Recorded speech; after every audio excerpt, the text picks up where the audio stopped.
7 सितंबर 2019 हमारे देश के लिए बहुत इंपॉर्टेंट दिन था, क्योंकि इसी दिन विक्रम लैंडर चांद की सतह पर उतरने वाला था।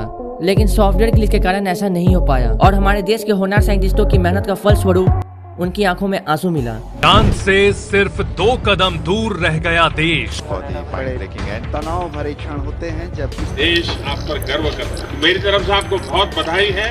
मैं पूरी तरह आपके साथ हूँ। लेकिन अब समय बदल चुका है। आज का भारत ठोकर खाकर गिरना जानता है, पर हारना नहीं। हमारे देश के अनमोल रत्न श्री APJ अब्दुल कलाम ने भी कहा था, failure will never overtake me if my determination to succeed is strong enough. और इंडिया अपने डिटर्मिनेशन का लोहा पूरी दुनिया में गाड़ चुका है। महज 4 साल में ही हम फिर से उठ खड़े हुए हैं और इस बार हम पहले से भी ज्यादा मजबूत हैं। एक ही सपना कि जो तिरंगा चांद पे 2019 में लहरा नहीं पाया, उसे 2023 में चांद पर लहराना। और इसी सपने को साकार करने के लिए बनाया गया है चंद्रयान 3 को, जो 13 जुलाई 2023 को श्रीहरिकोटा आंध्र प्रदेश से लॉन्च किया जाएगा। चंद्रयान 3 असल में चंद्रयान 2 का फॉलो ऑन मिशन है। सबसे पहले हम चंद्रयान के बारे में जान लेते हैं। चंद्रयान अभी तक 2 बार लॉन्च किया गया है, जिसे चंद्रयान 1 और चंद्रयान 2 से जाना गया है। जिसमें चंद्रयान 1 ने भारत का नाम पूरी दुनिया में रोशन किया था। इसने बहुत सी कामयाबियां अपने नाम की थी, जिसमें से सबसे इम्पोर्टेंट था चांद की सतह पर पानी का खोज करना। चलिए अब जानते हैं चंद्रयान के वेरियस पार्ट्स के बारे में। चंद्रयान बेसिकली 3 पार्ट में डिवाइडेड है, ऑर्बिटर, लैंडर और रोवर। इन तीनों को जब असेंबल किया जाता है तो ये कुछ ऐसा दिखता है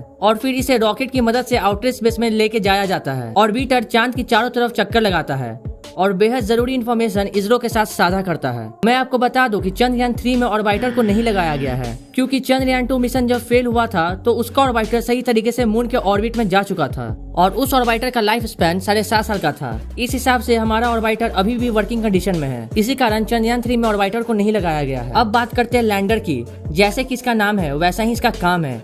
इसका काम रोवर को अपने अंदर लेकर मून की सतह पर सॉफ्ट लैंडिंग करवाना होता है। ध्यान दीजिएगा, मैंने यहाँ सॉफ्ट लैंडिंग बोला है। एक बार चंद्रयान 3 सक्सेसफुली मून पे लैंड हो जाएगा, तब उसके अंदर से रोवर निकलेगा जो सोलर पैनल से चलता है और ये पूरे मून पे घूमकर वहाँ की सारी जानकारी इसरो को भेजेगा। पर ये जितना आसान दिखता है इतना है नहीं। लैंडर और रोवर में बहुत सी चीजें लगाई जाती हैं, जैसे कि APXS alpha particle x-ray spectrometer, LIBS laser induced breakdown spectroscope, CHASTE चंद्रार्थ surface thermophysical experiment, ILSA instrument for lunar seismic activity.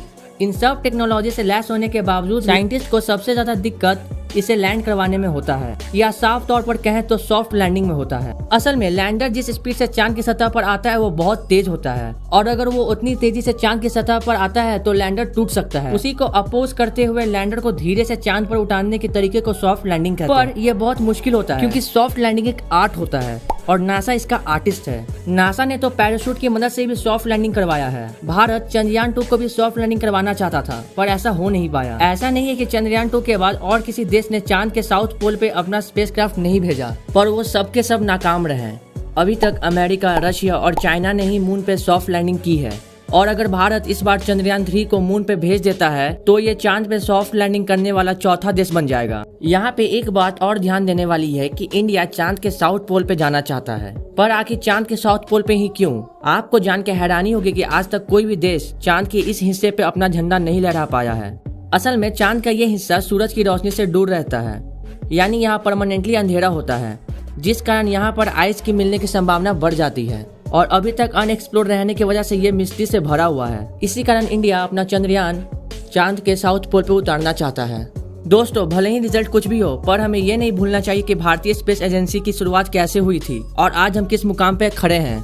भारतीय होने के नाते हमारा ये कर्तव्य बनता है कि हम अपने देश के साइंटिस्ट को वो रिस्पेक्ट दें जो हम अपने क्रिकेटर्स और स्टार्स को देते हैं। आशा करता हूँ कि आपको हमारी ये वीडियो पसंद आई होगी। इसी के साथ मैं आपसे अलविदा लेता हूँ। जय हिंद।